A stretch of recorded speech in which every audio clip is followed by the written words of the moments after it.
Bonjour à tous et bienvenue. Je suis ravie de vous accueillir ici à la conférence en ligne de Nouveau Ciel, Nouvelle Terre, Chinchonji, ayant pour thème le témoignage sur la prophétie et l'accomplissement de l'Apocalypse, la nouvelle alliance de Dieu. Dieu nous rend une nouvelle grâce de pouvoir écouter sa douce parole. Mais avant cela, réjouissons-nous et préparons nos cœurs en chantant « Oh Happy Day !»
Alléluia! J'espère que ce premier chant vous a plu et mis dans de bonnes dispositions pour une seconde louange. Sans plus tarder, nous allons chanter « Say Yes !»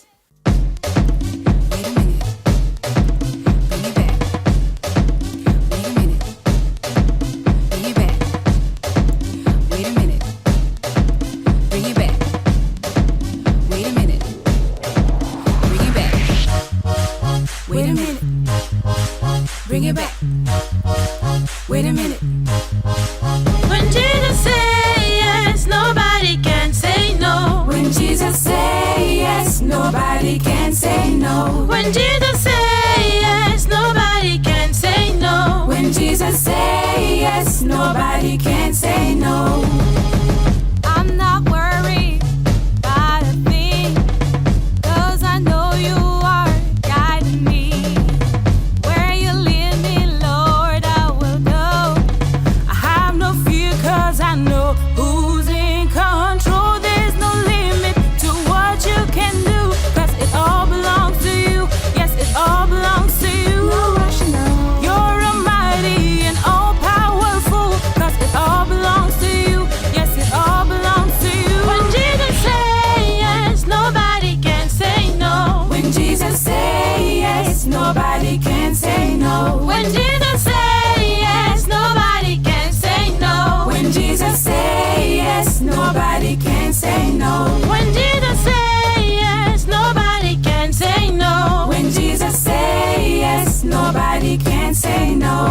Jesus say yes, nobody can say no. When Jesus say yes, nobody can say no. When Jesus say yes, nobody can say no. When Jesus say yes, nobody can say no. When Jesus say yes, nobody can say no. When Jesus say yes, nobody can say no. When Jesus say yes, nobody. 'Cause He's in control. There's no limit to what you can do.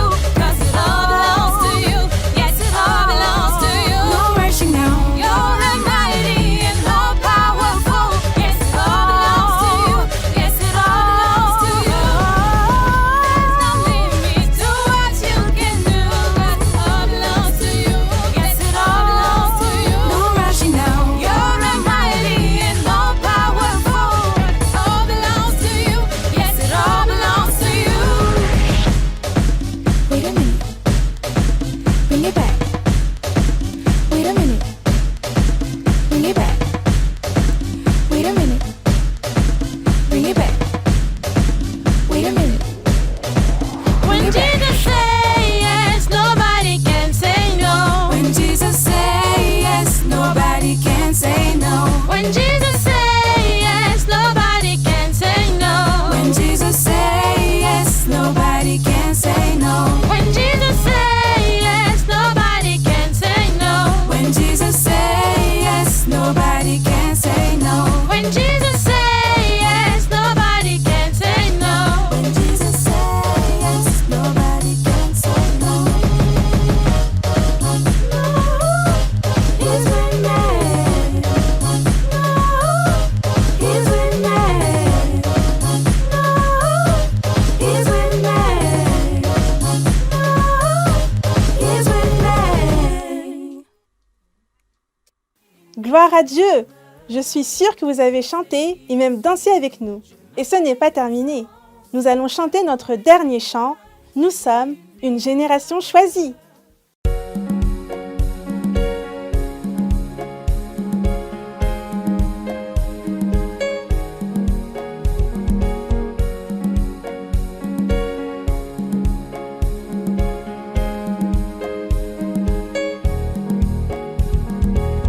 Nous sommes une génération choisie, appelée pour montrer son excellence.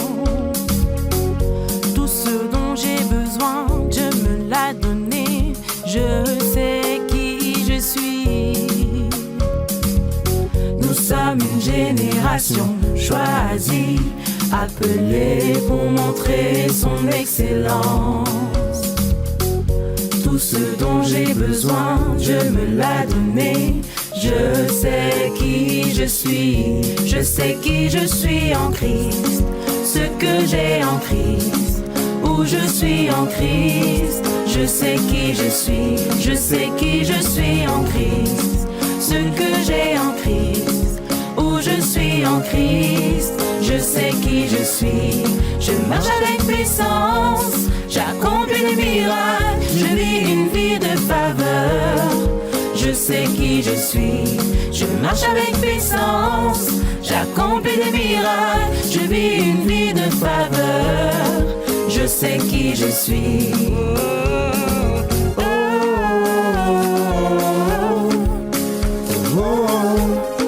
Je sais qui je suis.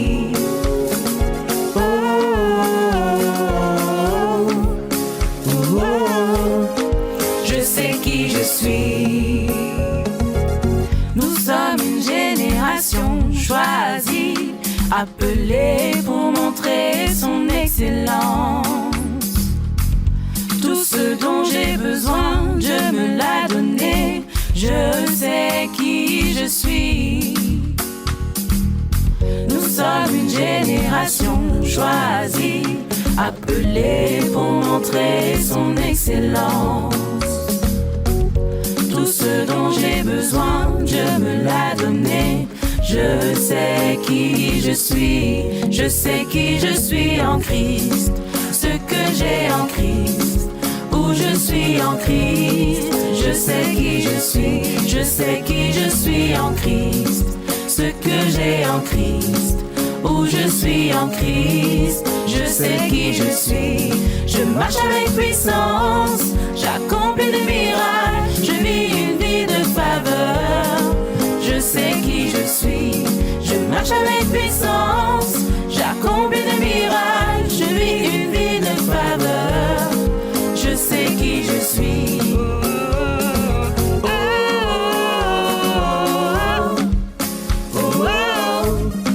Je sais qui je suis.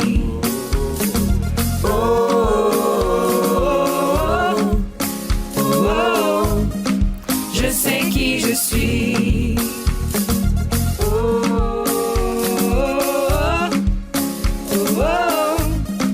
Je sais qui je suis.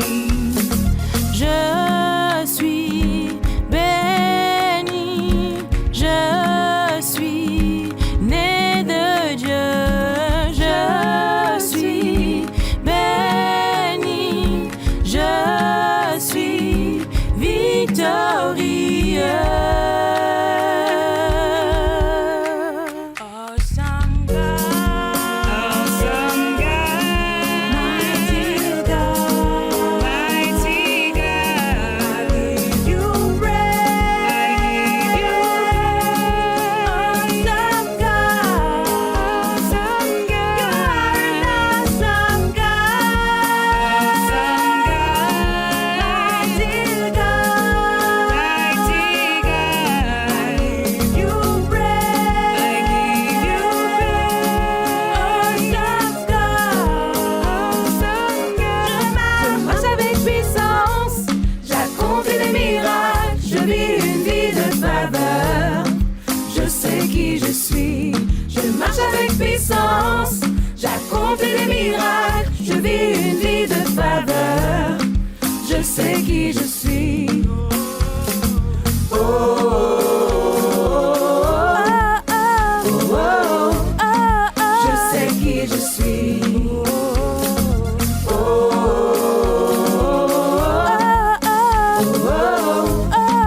je sais qui je suis.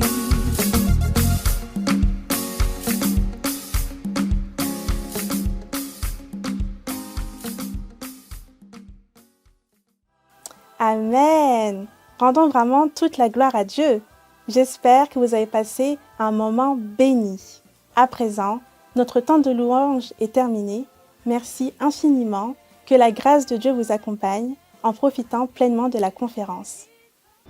Conférence en ligne de Nouveau Ciel, Nouvelle Terre, Shincheonji, témoignage sur la prophétie et l'accomplissement de l'Apocalypse, la nouvelle alliance de Dieu. L'Apocalypse de Jean est prêché dans le monde entier. Les premières et deuxièmes conférences bibliques de Nouveau Ciel, Nouvelle Terre, Shincheonji ont été données en ligne en août et septembre 2021. 30 372 personnes y ont participé dans 12 régions de Corée du Sud. Nous avons vu les réactions enthousiastes d'environ 1800 pasteurs ayant participé.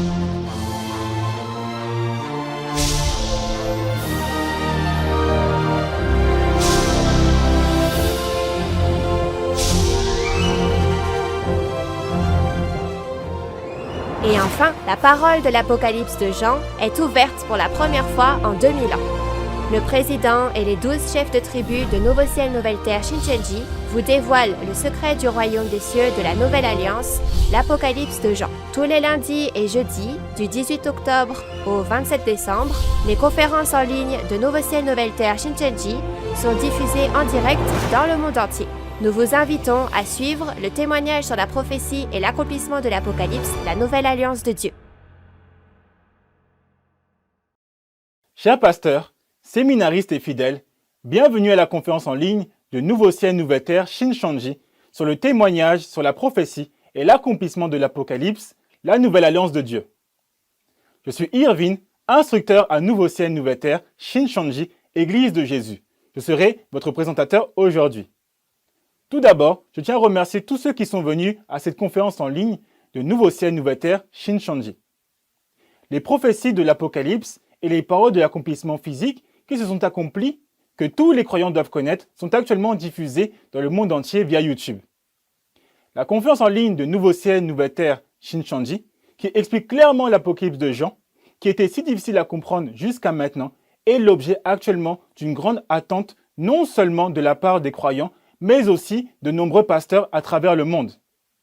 En effet, des pasteurs à l'étranger ont exprimé leur désir de prêcher la parole de l'Apocalypse en signant un protocole d'entente avec Nouveau Ciel, Nouvelle Terre, Shincheonji, accompagné d'un message de remerciement. Je suis profondément reconnaissant que tant de pasteurs aient signé un protocole d'entente avec Nouveau Ciel, Nouvelle Terre, Shincheonji. De cette façon, c'est vraiment très touchant de voir les pasteurs aspirant à la vérité et aimant leurs fidèles avoir le désir de prêcher la parole de l'Apocalypse en devenant un avec Nouveau Ciel, Nouvelle Terre, Shincheonji. La parole de Nouveau Ciel, Nouvelle Terre, Shincheonji est ouverte. Donc les pasteurs qui souhaitent signer un protocole d'accord avec nous sont invités à nous contacter à tout moment et nous espérons témoigner de l'Apocalypse ensemble.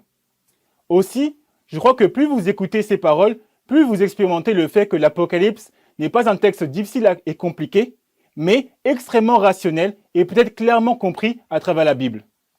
Nous allons commencer la conférence dans l'espoir que tous ceux qui y assisteront recevront la grâce de Dieu et une précieuse réalisation dans le cœur. Tout d'abord, nous allons prier avec le même cœur. Dieu le Père, qui abonde en amour et en grâce et est saint, aujourd'hui nous rendons grâce et gloire à Dieu pour nous avoir permis d'organiser la conférence en ligne de Nouveau Ciel, Nouvelle Terre, Shincheonji dans le monde entier. La parole de l'Apocalypse de la Nouvelle Alliance, qui est prêchée depuis environ 2000 ans, s'est accomplie et est apparue aujourd'hui.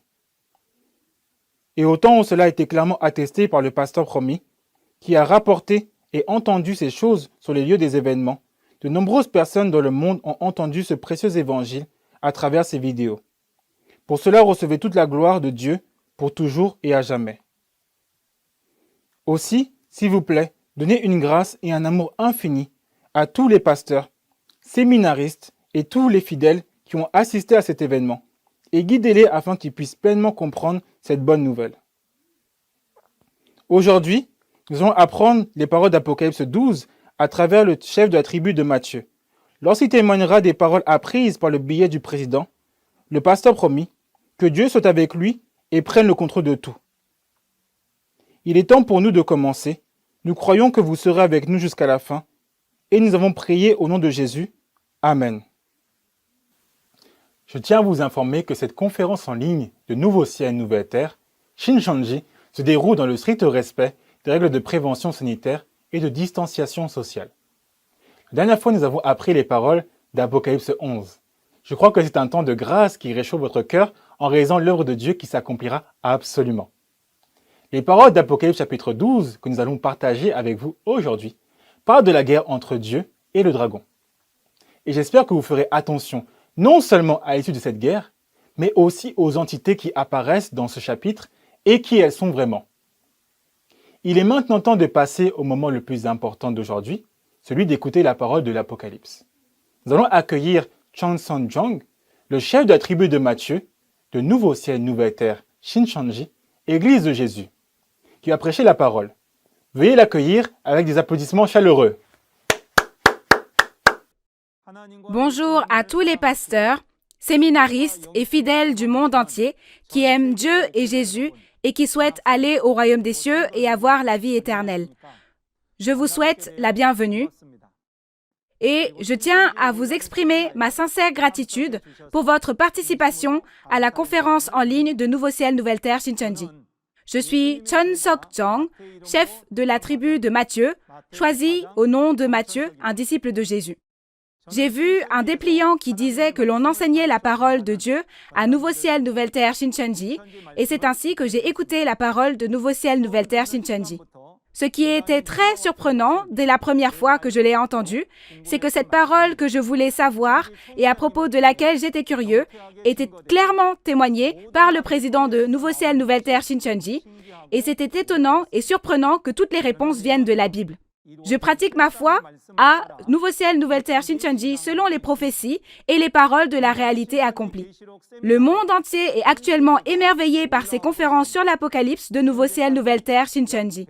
Jusqu'à présent, plus d'1 million de personnes ont participé à ces conférences et des centaines de protocoles d'entente ont été signés entre Nouveau Ciel, Nouvelle Terre, Shincheonji et des pasteurs. Merci à tous ceux qui nous ont rejoints. Aujourd'hui encore, Je vais témoigner de la révélation et de la parole de l'accomplissement physique que le président Man Hee-lee de Nouveau Ciel, Nouvelle Terre, Shincheonji, Église de Jésus, a vu et entendu. Apocalypse chapitre 12 est une parole sans précédent qui raconte la réalité accomplie à travers le témoignage sur la prophétie et l'accomplissement de la nouvelle alliance de Dieu, l'Apocalypse. Le titre du chapitre 12 est « La guerre entre Dieu et le dragon » et c'est une parole sur la guerre qui a lieu lors de l'accomplissement de l'Apocalypse. Ceci est la transmission du témoignage du témoin qui a vu et entendu sur les lieux des événements dans Apocalypse 12. Alors, s'il vous plaît, comprenez que cela s'est réellement passé et écoutez. Tout d'abord, laissez-moi vous dire quelque chose d'important à propos d'Apocalypse chapitre 12. On peut distinguer 3 contenus.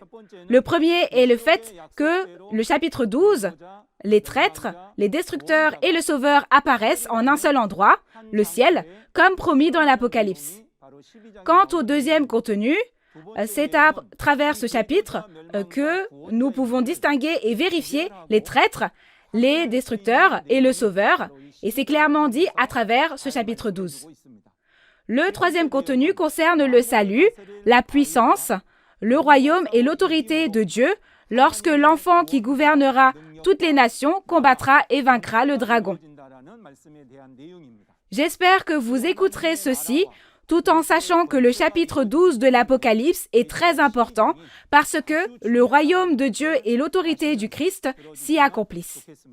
Ensuite, nous allons lire la parole de référence Apocalypse 12, versets 1 à 6. Un grand signe parut dans le ciel. Une femme enveloppée du soleil, la lune sous ses pieds et une couronne de 12 étoiles sur sa tête. Elle était enceinte et elle criait, étant en travail et dans les douleurs de l'enfantement. Un autre signe parut encore dans le ciel. Et voici, c'était un grand dragon rouge, ayant 7 têtes et 10 cornes, et sur ses têtes 7 diadèmes. Sa queue entraînait le tiers des étoiles du ciel et les jetait sur la terre. Le dragon se tint devant la femme qui allait enfanter, afin de dévorer son enfant lorsqu'elle aurait enfanté. Elle enfanta un fils qui doit paître toutes les nations avec une verge de fer. Et son enfant fut enlevé vers Dieu et vers son trône. Et la femme s'enfuit dans le désert, où elle avait un lieu préparé par Dieu, afin qu'elle y fût nourrie pendant 1260 jours. Comme vous pouvez le voir, nous parlons de l'apparition d'un grand signe dans le ciel, et c'est l'apparition de 3 entités dans le ciel, n'est-ce pas? Où se trouve la femme vêtue du soleil, de la lune et des étoiles, le dragon rouge et l'enfant que la femme a enfanté? Dans l'endroit appelé ciel, c'est une parole qui nous dit qu'ils apparaissent là, n'est-ce pas? Alors, une telle chose pourrait-elle se produire dans le ciel du monde physique? Si une femme était vraiment enveloppée du soleil, ne serait-elle pas complètement brûlée? Il est dit qu'il y a un dragon qui a 7 têtes et 10 cornes, mais une telle bête n'existe pas, bien sûr. Par conséquent, nous devons le considérer comme une chose spirituelle et pas physique. Alors, quel est le ciel mentionné dans la référence? Il y a 2 cieux écrits dans la Bible, un dans le monde spirituel et un dans le monde physique. Le ciel du monde spirituel est le royaume de Dieu, le royaume des cieux du monde spirituel, que l'apôtre Jean a vu lorsqu'il a été touché par le Saint-Esprit, comme on le voit dans Apocalypse 4, et le ciel du monde physique est le tabernacle du peuple de Dieu sur terre. Alors, où est le ciel de la référence où un grand signe paraît? On parle ici de l'église des 7 chandeliers d'or avec les 7 étoiles dans les chapitres 1, 2 et 3 de l'Apocalypse que Dieu avait séparé du monde et avec laquelle il était. La réalité accomplie révélée au temps de l'accomplissement de l'Apocalypse aujourd'hui est le temple du tabernacle situé au pied du mont Cheonggye à Gwacheon en Corée du Sud. Les photos ci-dessous ont été prises à cette époque-là. La raison pour laquelle nous pouvons témoigner de la réalité comme ceci est qu'il y a le pasteur promis qui a vu et entendu ce qui s'est passé. Pour votre référence, vous devez avoir vu que le dragon rouge, la bête à 7 têtes et 10 cornes, était déjà dans le tabernacle du ciel au moment où un signe apparaît dans le ciel de la référence ici. Cependant, dans Apocalypse 13, cette bête sort de la mer et entre dans le tabernacle du ciel.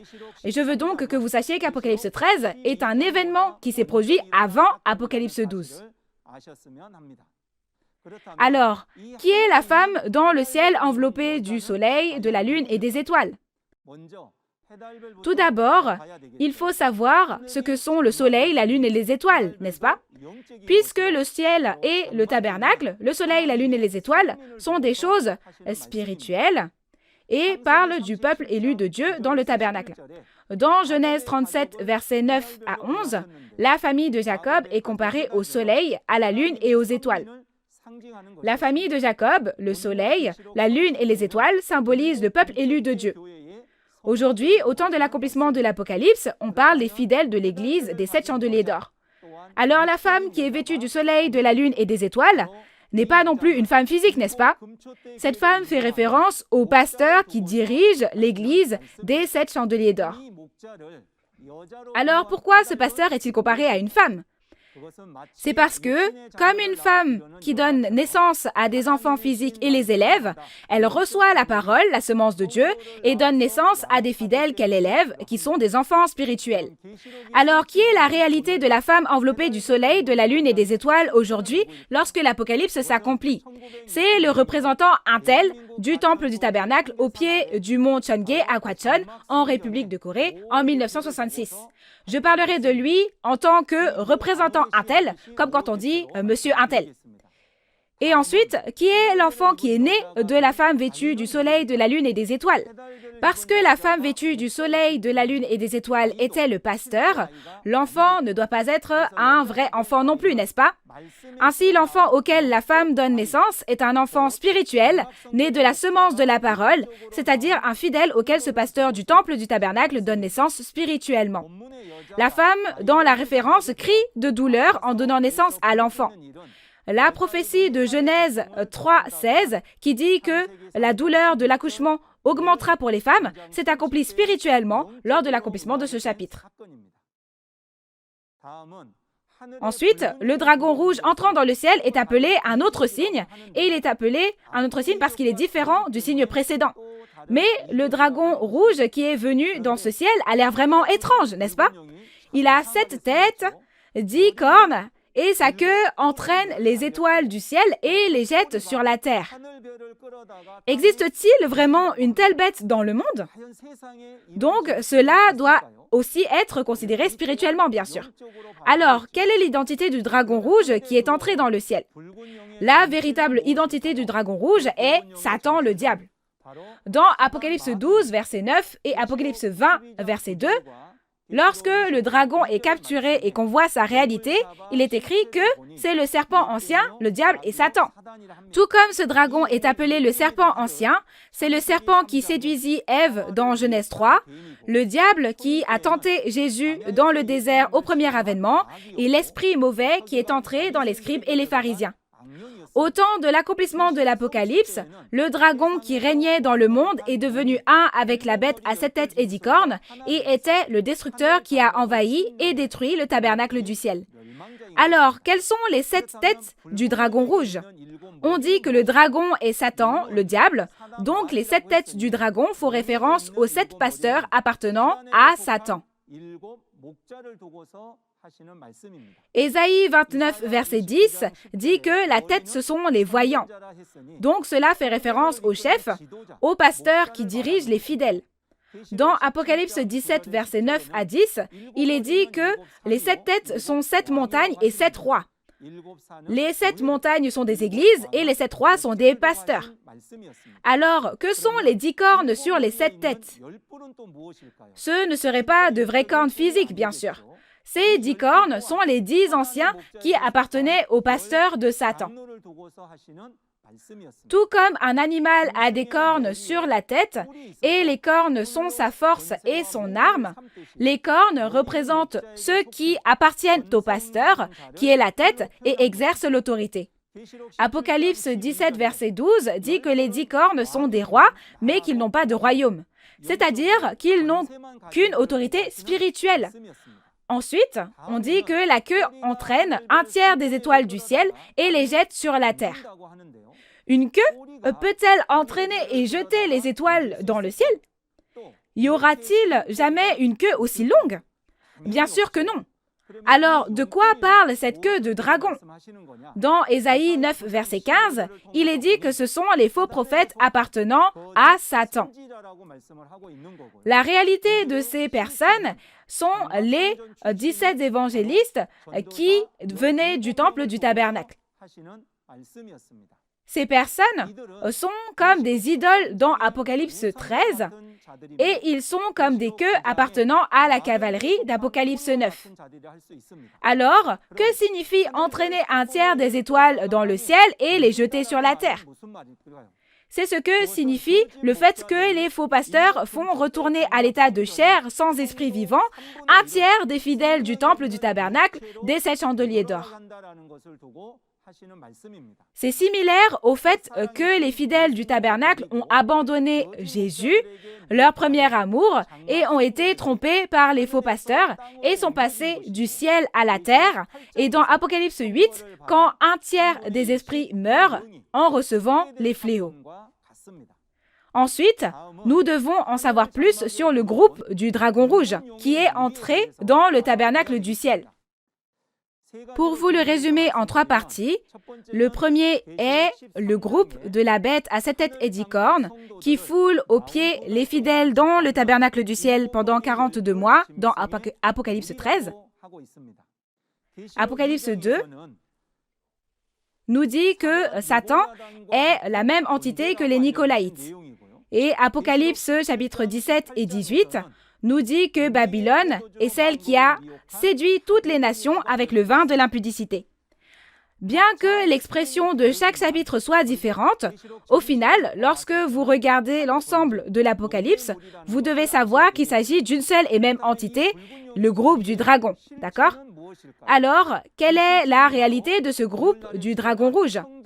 Cette réalité est le centre d'éducation des intendants qui est apparu aujourd'hui.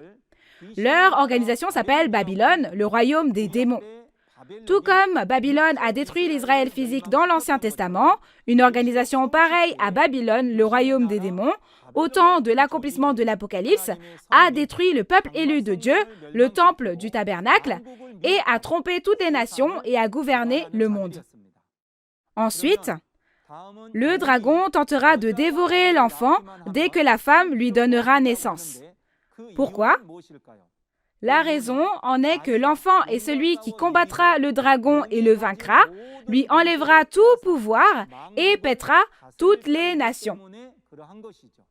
Satan essaye d'empêcher l'apparition du pasteur de Dieu à chaque époque.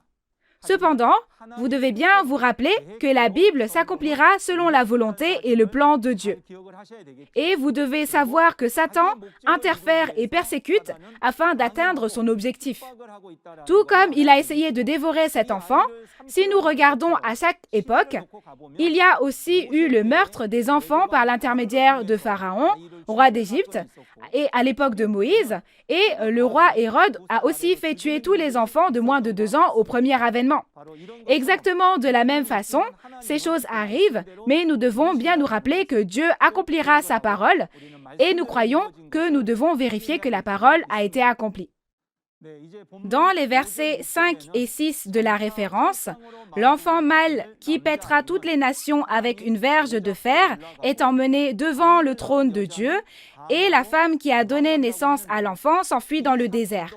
C'est aussi un événement spirituel et pas physique, n'est-ce pas?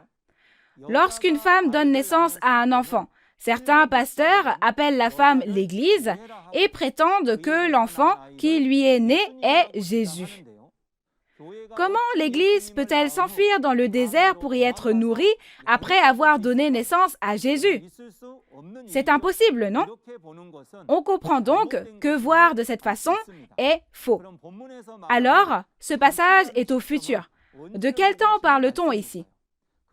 Il s'agit d'après avoir combattu le groupe du dragon et l'avoir vaincu. De plus, cela parle aussi de quand les 42 mois, la période de destruction, sont révolus. Ensuite, après que l'enfant a combattu et vaincu le dragon, que signifie la verge de fer pour paître les nations? Ce sont les paroles de Dieu et l'autorité pour régner éternel afin de paître toutes les nations. La verge de fer, c'est un bâton de fer. On ne voulait pas parler d'un bâton de fer physique, n'est-ce pas? Et c'est une parole qui nous dit aussi que cette verge de fer est éternelle, car elle symbolise la force comme le fer. Et il y a celui qui reçoit cette verge de fer. Dans Apocalypse 2, versets 26 à 27, celui qui vaincra recevra cette verge de fer, et Jésus a promis qu'elle sera donnée à celui qui vaincra. Dans ce cas-là, quand il la recevra, il sera temps de se battre et de vaincre, n'est-ce pas? Ce temps même de la victoire s'accomplit dans Apocalypse 12, verset 11. C'est ce qui est dit dans Apocalypse 12, qu'il y a eu une victoire. Ainsi, dans Apocalypse chapitre 2 et 3, il a dit de vaincre encore et encore, et il a promis de donner la verge de fer à celui qui vaincra. Mais dans Apocalypse chapitre 12, il est dit qu'il a vaincu. Ce sera la première fois en 6000 ans que le diable est vaincu. Le groupe du dragon a trompé toutes les nations et en a pris possession. Il faut donc le combattre et le vaincre afin de reconquérir et de gouverner les nations. À partir du moment où il vainc, l'enfant devient celui qui a la verge de fer pour gouverner toutes les nations. Si cela s'est accompli aujourd'hui, n'est-il pas indispensable de le savoir? Nous devons le savoir dans notre foi et, de plus, j'espère que vous le réaliserez à travers cette conférence de l'Apocalypse. Alors, qui sera l'enfant mâle qui paîtra toutes les nations avec la verge de fer? Ces paroles font référence à celui qui vaincra, que Jésus a donné comme pasteur promis dans les chapitres 2 et 3 de l'Apocalypse, parce qu'il a combattu et vaincu le dragon dans Apocalypse 12. Et dans Apocalypse 3, verset 21, il s'agissait du pasteur promis qui sera assis avec Jésus sur son trône. Et il s'agissait de celui qui combat et vainc le groupe du dragon. Mais tout le monde ne peut pas devenir le vainqueur. Pour devenir le vainqueur, vous devez combattre et vaincre le groupe du dragon qui a envahi le tabernacle du ciel.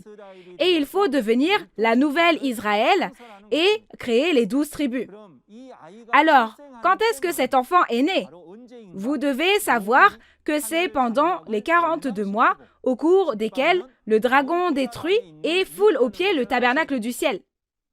À cette époque, la naissance de cet enfant est la nouvelle chose dans Jérémie 31, 22, et le fait qu'une femme embrasse un homme aussi s'est accompli.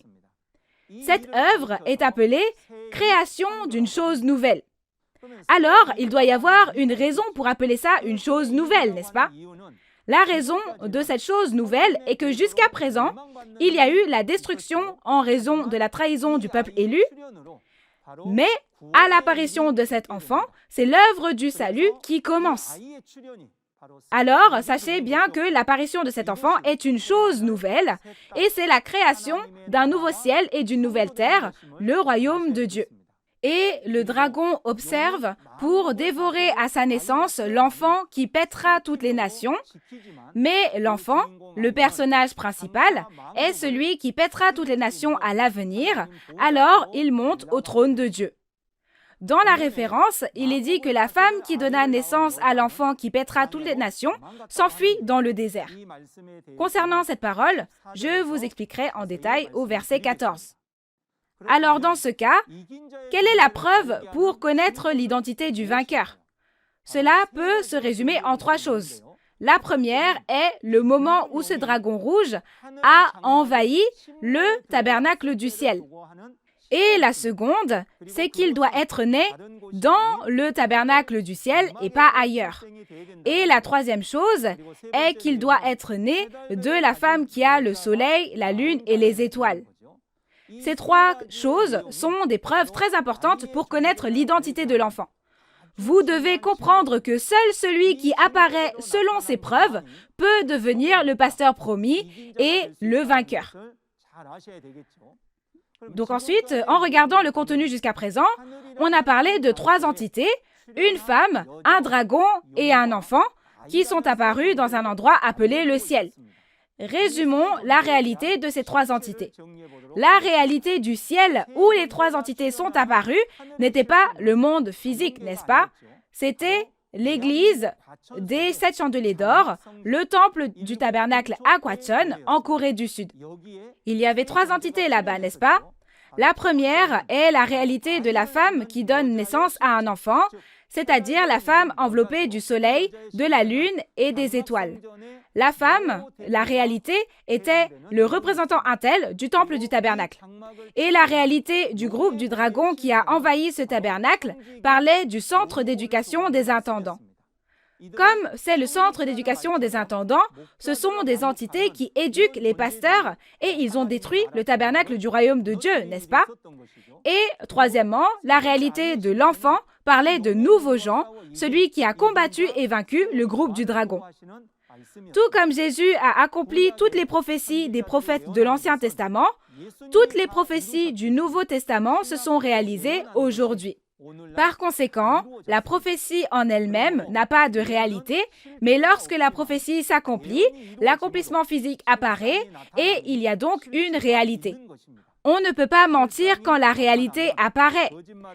La raison pour laquelle nous pouvons témoigner de cette réalité est qu'il y a un pasteur qui a vu et entendu sur place et qu'il connaît cette réalité. Ensuite, nous allons regarder les paroles d'Apocalypse 12, versets 7 à 9. Et il y eut guerre dans le ciel. Michel et ses anges combattirent contre le dragon. Et le dragon et ses anges combattirent, mais ils ne furent pas les plus forts, et leur place ne fut plus trouvée dans le ciel. Et il fut précipité, le grand dragon, le serpent ancien, appelé le diable et Satan, celui qui séduit toute la terre, il fut précipité sur la terre, et ses anges furent précipités avec lui. Le contenu de cette référence est la guerre dans le ciel, n'est-ce pas? L'endroit est le ciel, et il y a la guerre dans cet endroit. C'est une guerre de qui contre qui? La guerre entre Michel et le dragon. C'est la guerre entre l'archange Michel et le dragon, Satan, le diable. Donc ce n'est pas une guerre physique, mais une guerre spirituelle. Vous avez bien compris cela, n'est-ce pas? Alors, où est le ciel où se déroule cette guerre? Ce n'est pas le ciel physique, bien sûr. C'est précisément le même ciel que le verset 1, l'église des 7 chandeliers d'or, c'est-à-dire le temple du tabernacle. On dit qu'il y a une guerre spirituelle dans cet endroit.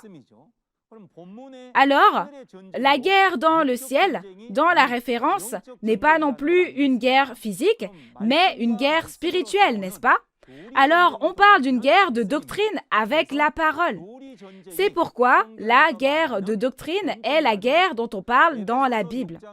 Dans Éphésiens 6, versets 10 à 17, il est dit « Nous n'avons pas à lutter contre la chair et le sang, mais contre les mauvais esprits et les autorités du monde des ténèbres. » On pensait que la guerre dans la Bible était une guerre du monde physique et que la fin du monde est la 3e guerre mondiale ou que la Terre sera détruite par une guerre nucléaire. Mais vous comprenez que ce n'est pas ça, n'est-ce pas? Alors, dans ce cas, examinons ensuite de plus près quelles entités se battent. C'est divisé entre le monde spirituel et le monde physique. Dans le monde spirituel, Michel est le dragon, et dans le monde physique, l'enfant et la bête à 7 têtes et 10 cornes se battent. Alors, Michel, l'enfant et ses frères, qui sont-ils? Ils sont l'armée de Dieu, n'est-ce pas? Et le dragon et le groupe à 7 têtes et 10 cornes, c'est l'armée de Satan. Alors, que font-ils l'un contre l'autre? Ils se font la guerre, n'est-ce pas? C'est pourquoi l'esprit se bat contre l'esprit et la chair contre la chair. Si les esprits gagnent à la guerre, on gagne aussi dans le monde physique. La raison en est que l'esprit et la chair s'unissent pour se battre. Cette fois, regardons la guerre et ses conséquences dans l'Apocalypse. Il n'est pas exagéré de dire que l'histoire de la Bible est l'histoire de la guerre. On peut aussi dire que l'Apocalypse est une guerre. Et il y a 3 guerres en tout. La première guerre était Apocalypse 13, où la bataille entre le peuple élu du tabernacle du ciel et la bête à 7 têtes et 10 cornes a eu lieu. Il est malheureux que le groupe de la bête gagne et que le peuple élu perde. Et le second est Apocalypse 12. C'est ce chapitre, n'est-ce pas? On peut dire que c'est un soulagement que l'enfant et ses frères vainquent et que le groupe de la bête soit vaincu, n'est-ce pas? Ensuite, je vous parlerai de l'œuvre étonnante de Dieu qui se produit parce que cet enfant et ses frères sont victorieux. Et la 3e guerre est le contenu du chapitre 16 de l'Apocalypse qui concerne la bataille d'Armageddon. Nous vous parlerons de ces choses en détail dans Apocalypse chapitre 16. Vous devez être bien conscient que lorsque l'Apocalypse sera accompli, l'armée de Dieu et l'armée de Satan s'engagent dans une guerre spirituelle pour séparer la vérité du mensonge avec les paroles de l'Apocalypse. Puis, à la suite de la guerre dans la référence, le dragon et ses anges sont vaincus et précipités du ciel sur la terre. Alors, quand le dragon est-il chassé? À ce moment-là, les 42 mois de la période de destruction sont déjà terminés, n'est-ce pas? En d'autres termes, comme le dragon perd le combat, il est chassé, bien sûr. Alors, où se fait-il chasser? C'est le ciel, l'église des 7 chandeliers d'or, où le groupe du dragon est entré et qu'il a foulé aux pieds. Et la terre où le dragon a été chassé est le monde uniquement de chair, sans le Saint-Esprit, qui est devenu un avec le monde après la trahison. C'est pourquoi le dragon a été chassé du ciel, appelé l'église des 7 chandeliers d'or, vers le monde. Ce dragon a été chassé parce qu'il a perdu la guerre contre l'enfant. Ensuite, voyons quel genre d'histoire se déroule à travers le contenu suivant. Regardons les paroles d'Apocalypse 12, versets 10 à 12. « Et j'entendis dans le ciel une voix forte qui disait : Maintenant le salut est arrivé, et la puissance, et le règne de notre Dieu, et l'autorité de son Christ. Car il a été précipité, l'accusateur de nos frères, celui qui les accusait devant notre Dieu jour et nuit. Ils l'ont vaincu à cause du sang de l'agneau, et à cause de la parole de leur témoignage, et ils n'ont pas aimé leur vie jusqu'à craindre la mort. C'est pourquoi réjouissez-vous, cieux, et vous qui habitez dans les cieux. Malheur à la terre et à la mer, car le diable est descendu vers vous, animé d'une grande colère, sachant qu'il a peu de temps. » Regardons la parole des versets 10 et 11 de la référence. Un contenu très important est contenu dans cette référence. Ce sont les paroles prononcées par une voix dans le ciel, n'est-ce pas? C'est maintenant. C'est une partie très importante, ce maintenant. Pourquoi est-ce important? Parce que c'est la parole selon laquelle le salut et la puissance et le royaume de notre Dieu et l'autorité de Christ ont été accomplis. Et à travers les paroles du verset 11, il est dit que les frères ont vaincu par le sang de l'agneau et par la parole de leur témoignage, n'est-ce pas? Le contenu concernant cette victoire aussi est également très important. Dans ce cas, nous devrions regarder de quel temps nous parlons à ce moment ici, n'est-ce pas? Ce « maintenant » a été prononcé après avoir combattu et vaincu le groupe du dragon. Donc, ils ont gagné la guerre contre le dragon, n'est-ce pas? Aujourd'hui, alors que l'Apocalypse s'accomplit, l'enfant né de la femme enveloppé du soleil, de la lune et des étoiles et ses frères combattent et vainquent le groupe du dragon qui a envahi le tabernacle. Maintenant, à partir de ce moment, quelque chose va arriver et c'est la parole selon laquelle le salut, la puissance, le royaume et l'autorité de Dieu ont été accomplis en conséquence. C'est-à-dire qu'à partir de ce point, le royaume de Dieu et le salut viendront. Ceci est particulièrement important pour nous. Cela ne veut-il pas dire qu'il n'y avait pas de royaume de Dieu, pas de salut, ni de puissance avant? Vraiment, cela ne peut être qu'un choc, n'est-ce pas? Ce contenu est donc très important pour nous. Tout comme Jésus a combattu et a vaincu Satan en tant que sauveur lors du premier avènement, l'enfant deviendra le sauveur lors du second avènement parce qu'il combat et vainc le dragon. C'est parce qu'il est dit qu'il y a le salut à partir du moment où il y a la victoire, n'est-ce pas? Nous avons vécu notre foi diligemment jusqu'à aujourd'hui pour obtenir le royaume de Dieu et le salut. Mais ne devrions-nous pas repenser au fait que le salut commence par la victoire de ce chapitre? Cet apocalypse a été révélé et raconté aux disciples Jean après que Jésus est monté au ciel après son premier avènement. Cependant, sachant que l'Apocalypse n'est pas une chose du passé, mais une chose du présent, elle doit être accomplie telle qu'elle, n'est-ce pas? Si vous êtes un croyant qui espère le royaume des cieux et la vie éternelle, vous devez à tout prix savoir cela et croire. Il faut absolument y croire. Comme il est dit que maintenant, il y aura le royaume de Dieu et le salut, regardons cela de plus près. Comment est-ce que c'était avant? Avant, c'était le temps où il n'y avait pas de royaume et de salut de Dieu, n'est-ce pas? Et maintenant, c'est la parole qui nous dit que le royaume de Dieu et le salut viendront enfin après la victoire. Tout d'abord, à travers Apocalypse chapitre 6 et 13, il y a le premier ciel et la première terre, mais comme ceux-ci s'effondrent, le royaume de Dieu disparaît, n'est-ce pas? En conséquence, un nouveau ciel et une nouvelle terre ont été créés.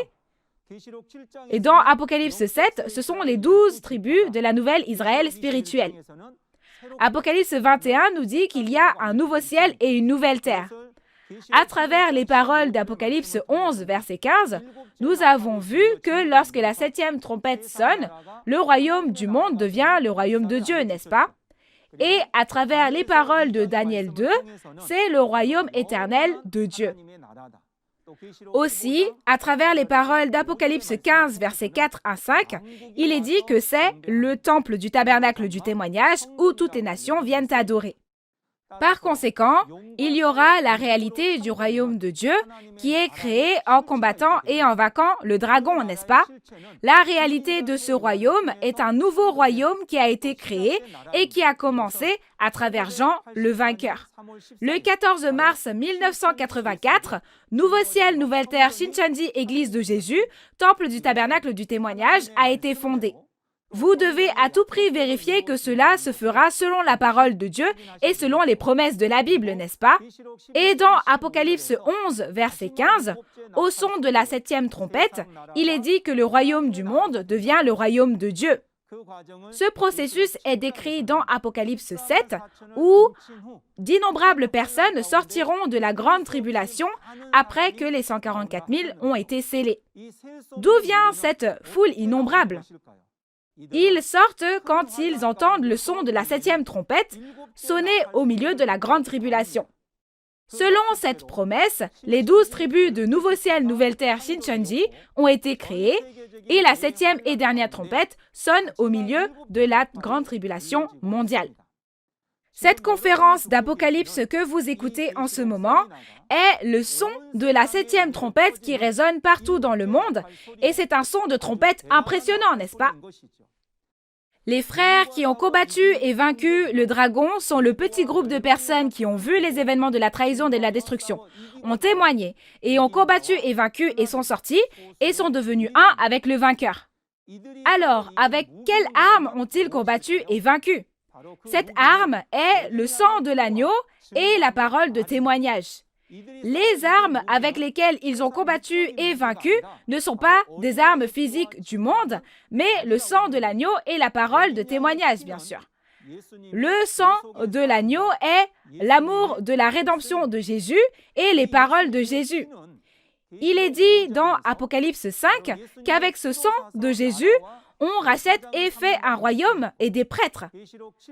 Dans Apocalypse 7, il est dit que nous pouvons recevoir le pardon des péchés en nous lavant et en nous blanchissant avec le sang de Jésus.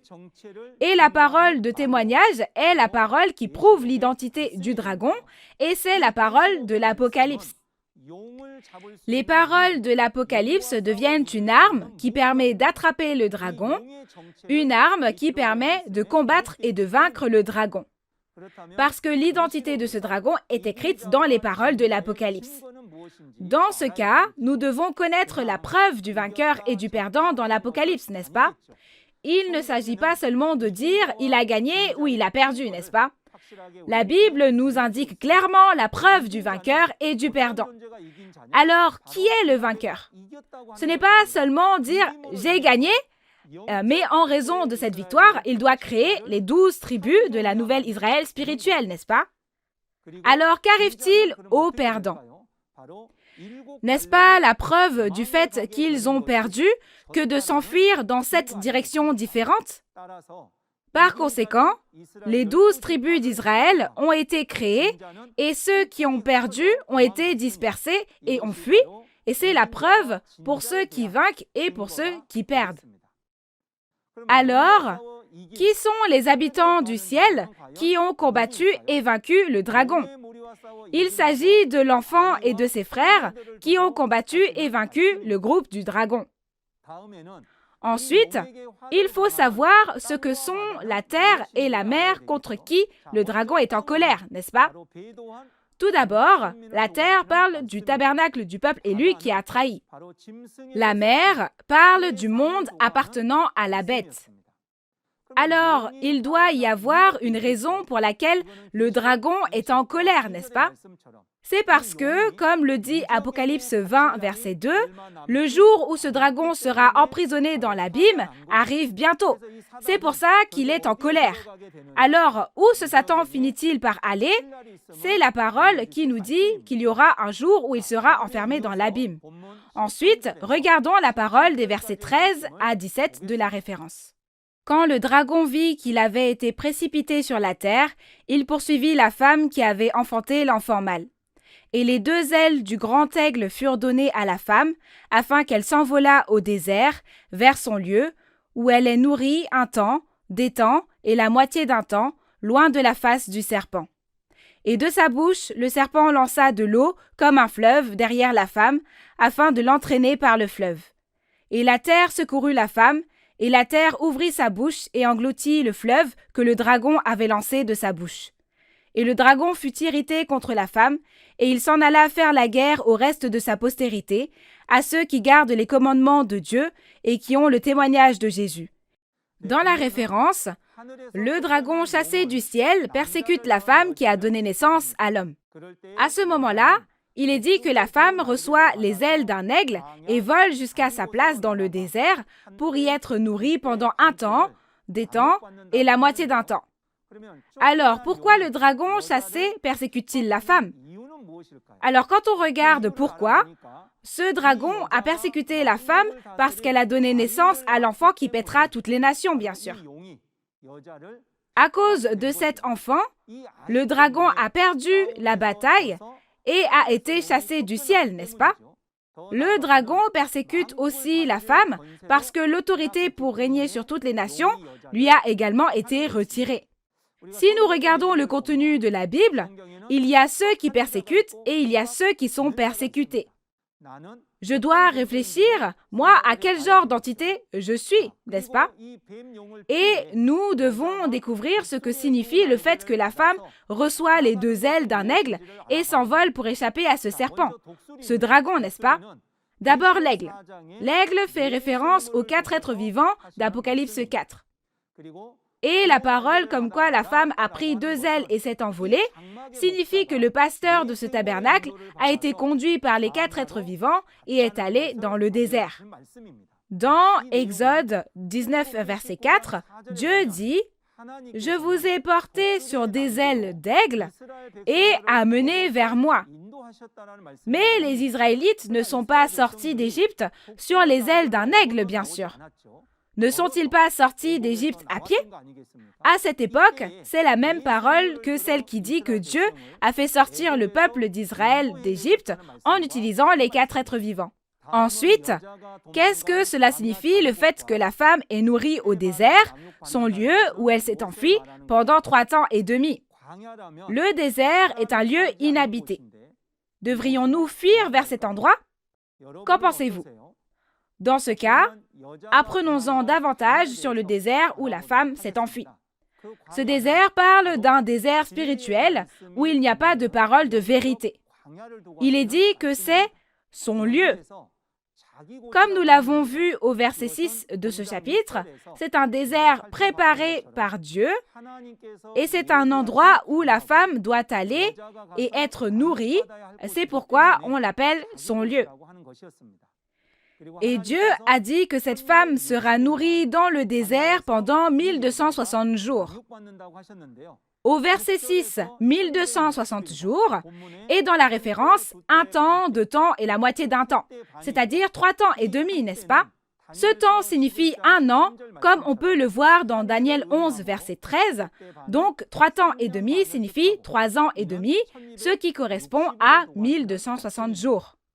Alors, qu'est-ce que cela signifie d'aller dans cet endroit et d'y être nourri? Cela signifie que le pasteur du temple du tabernacle qui a trahi va dans un endroit où il n'y a pas de parole de Dieu et y apprend des doctrines des païens. Le fait que la femme s'enfuit et est nourrie est une parabole faisant référence au prophète Élie à l'époque de l'Ancien Testament. Dans 1er Roi chapitre 17, le prophète Élie s'enfuit de la face de Jézabel vers le torrent de Kérit et y vit pendant 3 ans et demi, mangeant le pain et la viande que les corbeaux lui donnaient.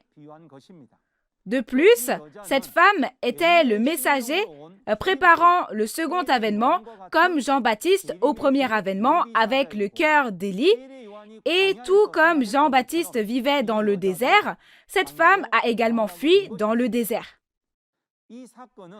Dans la réalité, le représentant du temple du tabernacle à Gwacheon en Corée du Sud s'est rendu dans un autre pays et y a appris la doctrine païenne.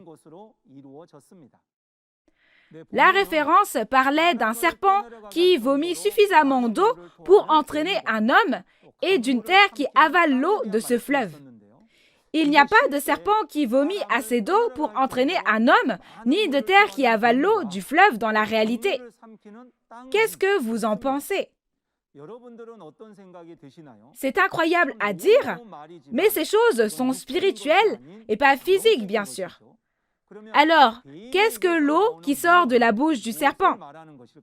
C'est la fausse vérité et les paroles d'accusation. L'eau du fleuve que le serpent a vomi était la parole qui sortait de la bouche du destructeur, qui avait l'esprit de Satan et faisait référence aux paroles qui condamnaient cette femme. Alors, la terre avale l'eau qui sort de la bouche du serpent. Mais que veut-on dire par là? Cela signifie que les fidèles qui ont trahi dans le temple du tabernacle, qui sont comme la terre, entendent les fautes du pasteur et pourtant le recouvrent. Cela signifie que les fidèles dans le tabernacle défendent le pasteur qui les a élevés au lieu de le critiquer, n'est-ce pas? Si on insulte vos parents, vous n'allez pas vous mettre à les insulter aussi, bien sûr. Personne ne fait comme ça. C'est exactement cette logique ici. Alors vient ensuite le reste de la postérité de la femme que le dragon va combattre. Qui sont-ils? Ce sont l'enfant et ses frères qui ont combattu et vaincu le dragon. Le sable de la mer où se tient le dragon parle des innombrables membres d'Église du monde qui ont la fausse vérité. Ce contenu parle du fait que Satan, qui a été chassé, mobilise les membres d'Église du monde pour faire à nouveau la guerre au reste de la postérité de la femme, ceux qui ont vaincu. Cette guerre est la bataille d'Armageddon et nous examinerons donc cette bataille d'Armageddon dans Apocalypse 16. Avez-vous bien écouté la parole jusqu'à présent? Maintenant, faisons encore une fois un résumé à travers la conclusion d'Apocalypse 12. En conclusion, Une femme enveloppée du soleil, de la lune et des étoiles dans le tabernacle du ciel donne naissance à un enfant devant le dragon, puis s'enfuit dans le désert. Cet enfant et ses frères combattent et vainquent le dragon avec le sang de l'agneau et la parole de témoignage. Et en raison de cette victoire, on dit « maintenant », n'est-ce pas? Je vous ai dit que ce « maintenant » est très important. C'est à ce moment-là que le salut, le royaume, la puissance et l'autorité de Dieu seront accomplis. Donc, celui qui vaincra devient la nouvelle Israël spirituelle, n'est-ce pas? Ainsi, en moissonnant et en scellant, on crée les 12 tribus du nouveau royaume de Dieu. C'est le but de l'Apocalypse et c'est le dessein de Dieu. À travers Apocalypse chapitre 12, nous avons examiné la réalité de 3 entités. On ne peut pas dire que ce sont les traîtres, les destructeurs ou le sauveur sans aucune preuve, n'est-ce pas? Pouvoir témoigner de la réalité, c'est possible parce qu'il y a une réalité qui est accomplie selon la parole, n'est-ce pas? Et nous devons clairement connaître le salut et le royaume de Dieu qui existeront à partir du moment où l'on combat et vainc le groupe du dragon, et nous devons appartenir à ce salut et à ce royaume. La prochaine fois, nous verrons les paroles d'Apocalypse 13 à propos du peuple élu qui a reçu la marque de la bête et a trahi. J'espère que vous serez également avec nous lors de la prochaine session avec ces paroles sans précédent qui ont été accomplies aujourd'hui. En raison de cette conférence sur l'Apocalypse, beaucoup de personnes deviennent un avec cette parole. Devenir un avec la parole, c'est devenir un avec Dieu et Jésus. Maintenant, nous devons devenir un avec cette parole. En ce sens, je voudrais que nous puissions clamer ensemble « Nous sommes un ». We are one. Nous allons le dire tous ensemble. Je vais commencer. Nous sommes un.